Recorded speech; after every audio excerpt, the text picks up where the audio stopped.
There's going to be a lot of information tonight because this is more of a teaching topic. Tonight we're going to talk about dating in a way that is probably stricter and more blunt than what you normally hear if you hear any kind of teachings on dating. Especially more, it's going to be more like shocking than a lot of other youth groups. Why are you recording? Sorry, I'm going to disrupt you. Okay, cool. You're going to zoom in on my face. Anyways. Oh, what are you? Sorry, that was me getting distracted. I am probably going to say things. Sorry, I'm taking a look at what we have here. So we don't technically have any couples here.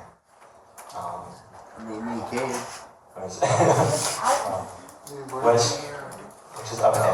So if I say something that is like,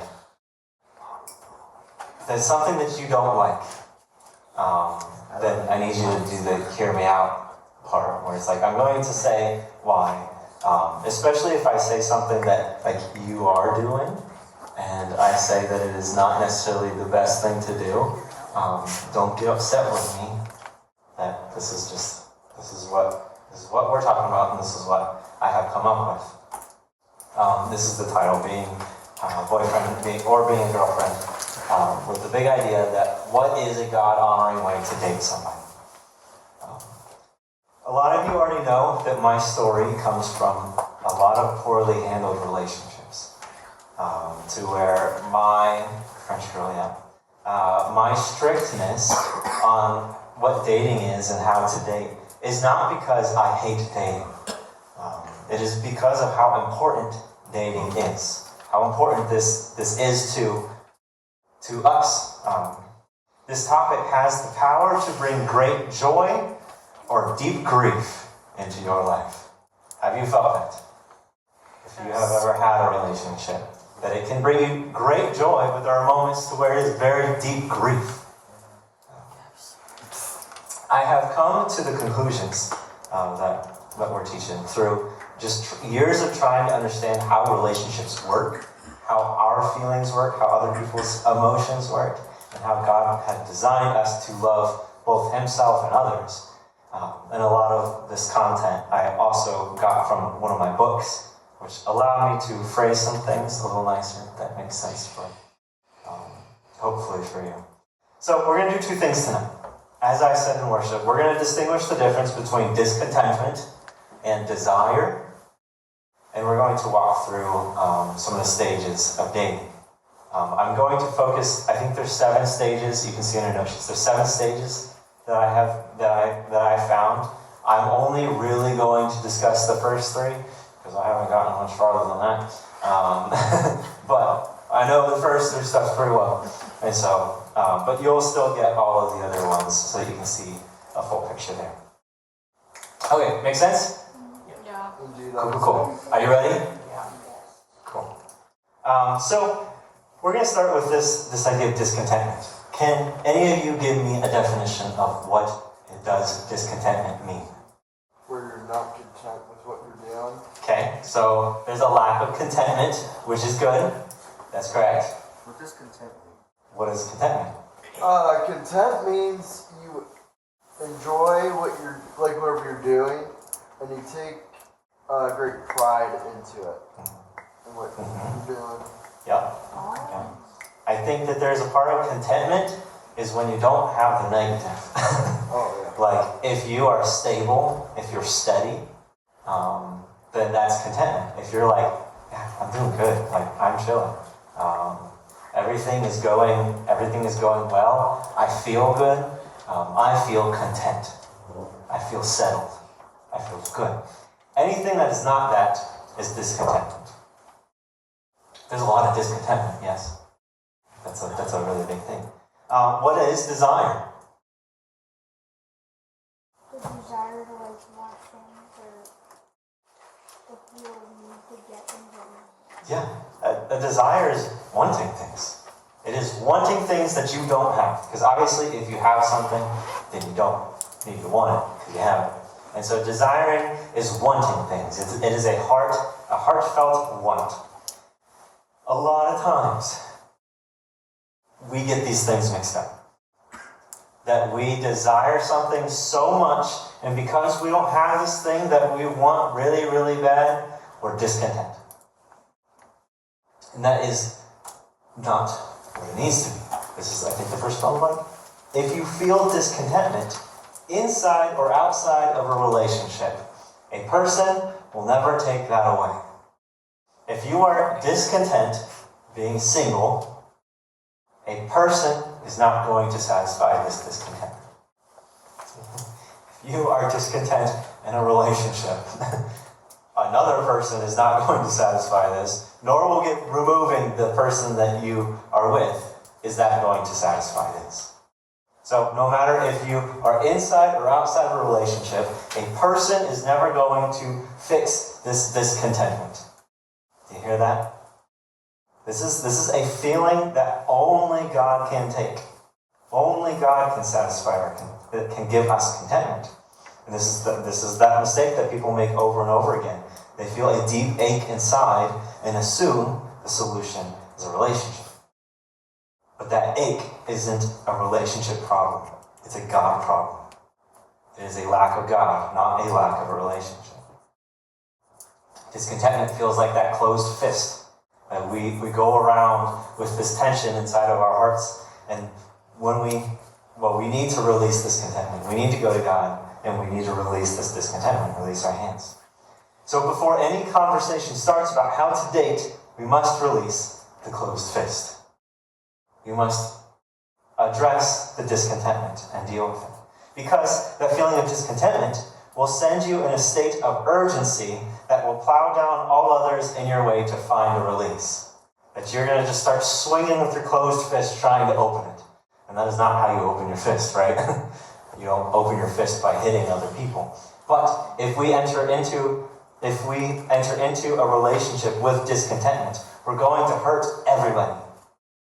This urgency, it's dangerous in a relationship. When you're urgent, you stop asking, is this a wise thing? Or is this a healthy thing? Is this God-honoring? But rather, you start asking, will this make this feeling stop? And no person, no human can stop the feeling. No person can fix our soul, our heart. They can't even carry that because it's such a weight that we can't carry. This is a God job. So dating must come from desire. It is okay to want to date. It is okay to want marriage. It is okay to have this desire. It is not okay to be discontent about it. That is a God thing. That's not a desire thing. Desire says, I would like to share my life with somebody and care deeply for them. Discontentment says, I need somebody to fix my life. And those are not the same thing. All right. I'm ready to go to the stages. Are you? Okay. So, like I said, I'm going to only hit kind of the first three stages. Sorry, this is not the first. These are not the first three stages. What? These are not the first three stages. This is something completely different. This is the roadmap to where relationships eventually go. We're going to hit this a lot because the Bible doesn't use the word dating. Dating wasn't a thing in the Bible. The way that it worked in the Bible was that you were a friend with somebody, and then you became a closer friend with that person, and then you became a closer friend with that person, and then you got married. And so dating wasn't this thing to where now that we're dating, we're open up to certain actions and certain privileges to each other, and that just wasn't a thing in the Bible. They were friends until they were friends until they were friends until they were married. And this is how relationships, this is how a biblical relationship works. That it goes from casual friends of just hanging out, and then you're like, oh, I like this person. I'm going to become closer friends with that person. And then this spot with integrity is kind of where you get exclusive with somebody, and you're like, well, we're dating, but we're only spending time with each other. We're not also spending we're not being close to other people as well. We are close to this person. But it's still the friendship. It's still a friendship. Then you get engaged. We don't jump through these stages emotionally, that we have to walk through these stages wisely. The last time that we discussed relationships, that we discussed dating, was somehow the beginning of September of 2024. That just doesn't seem like that long ago that I had that conversation, but that was a long time ago. Does anybody remember that? Was anybody here then? The arrows thing? I don't know because I always talk about arrows. We had it was beginning of September. I just remember it so clearly because somebody that's not here, they actually stopped coming to our youth group. They had just broken up with somebody, and it was the next week that I was talking about dating, and I'm like, buddy, you can't come to youth group next week. But he did, and it was very helpful for him. And so, I don't think so. But that doesn't seem like that long ago, but I guess it was. But in that teaching, I taught you 7 steps to date dumb. That's what I had. 7 steps to date dumb. And I said, these are the things that you don't want to do. If you do these things, that you are dating dumb. And I had discussed what is dumb love and what is smart love. Dumb love would jump through these stages emotionally without a second thought. And so I did pull up the definitions of dumb love that I had used in 2024. Dumb love is choosing what felt good for me instead of what was good for others and what pleased God. That's what dumb love is. And that is always paired with the sentimental gush, which is being controlled by your emotions rather than being in control of your emotions. But these are things that we generally don't really want to go towards, because these put us in situations that aren't very good. You might be able to see how the world sees these two things and thinks that they're cute. That it's cute for somebody to rush in and go head over heels for you, or for you to give everything for this person. And like the world says that this is cute, to just go for it. Does it remain cute when you've invested so much of your heart into someone who didn't think things through and is now having second thoughts?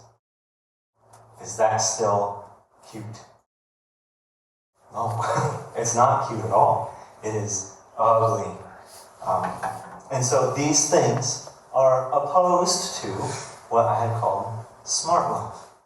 And smart love is making intellectual choices that let you share and experience pure love, the true love that God has for you. This is safer, and this would be the correct path towards great joy instead of deep grief. Can you agree with me? Yeah. This is towards great joy. Okay, stage 1. Let's jump on in. Are these like the fill-ins? Those are those 7. I can't get my mouse off. It's really annoying.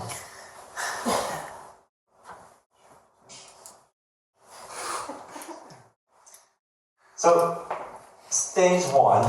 Hey, what's happening? Why is this here? That's not usually there. No. Do you not see? Yeah. Of course, it just disappeared.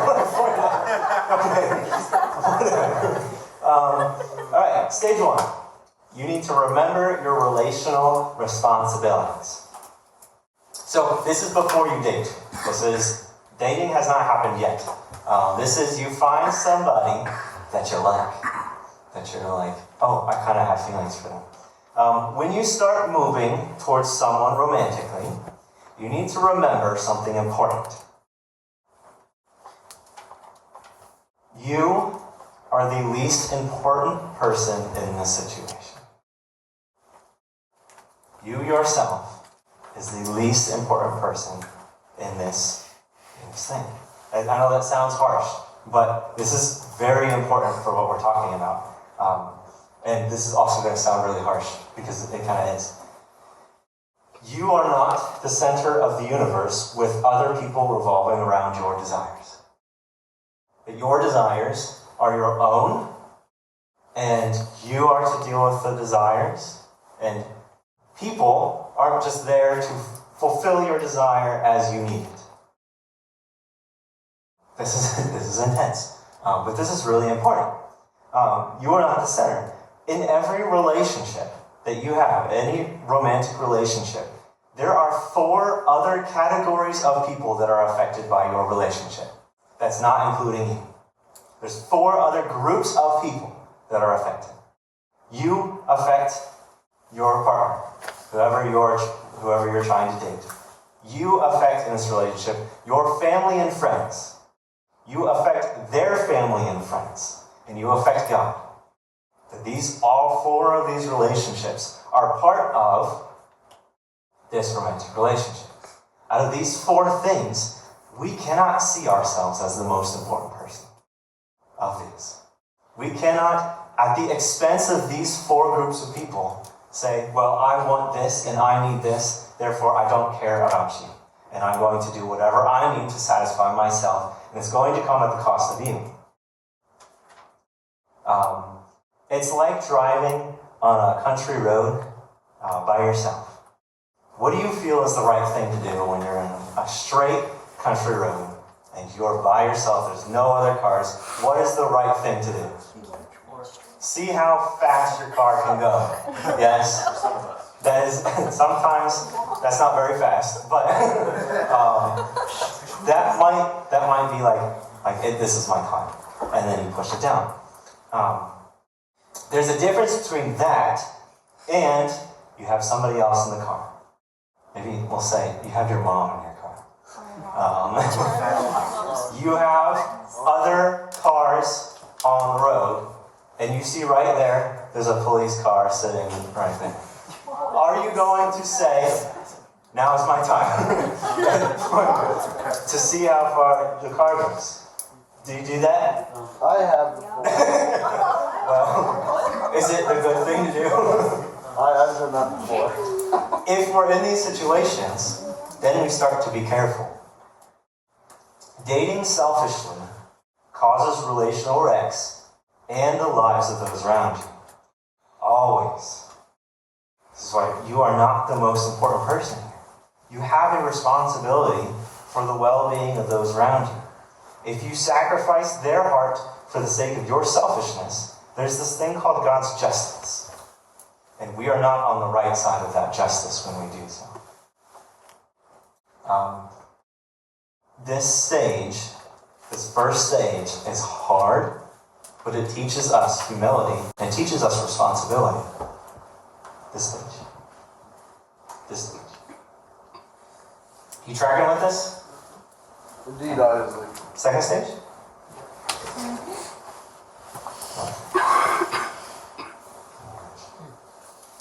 Second stage is to seek a deeper friendship first.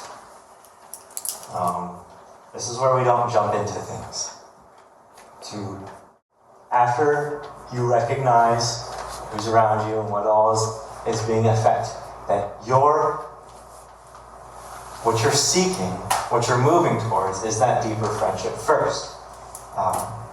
Strong marriages are built on a foundation of, I think that was, in case you want.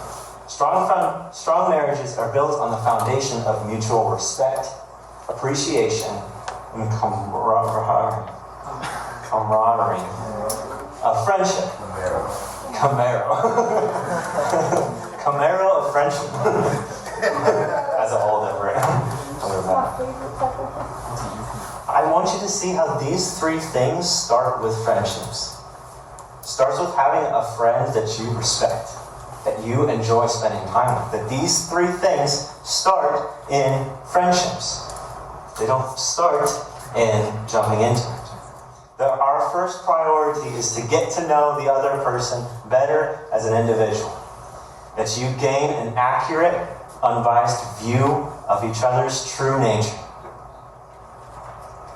And here's something that you can do to do that, is that you don't drop out of your regular routine to spend time together. That you take a look at what am I doing, what is my normal routines, and you and your partner, you invite each other into your normal routines. You don't stop hanging out with all of your friends. You don't quit everything just so that you can spend time with them. You connect them into your daily lives. You don't have to do that. That is just something that would allow you to do this second stage a lot better, is to see each other's real life, that you look for opportunities to include one another in your real lives. This pulls you both into each other's worlds of families and friends and work and service and ministry. That is, you are doing your life, that your life with this person is not always going to be like a fantasy, perfect world.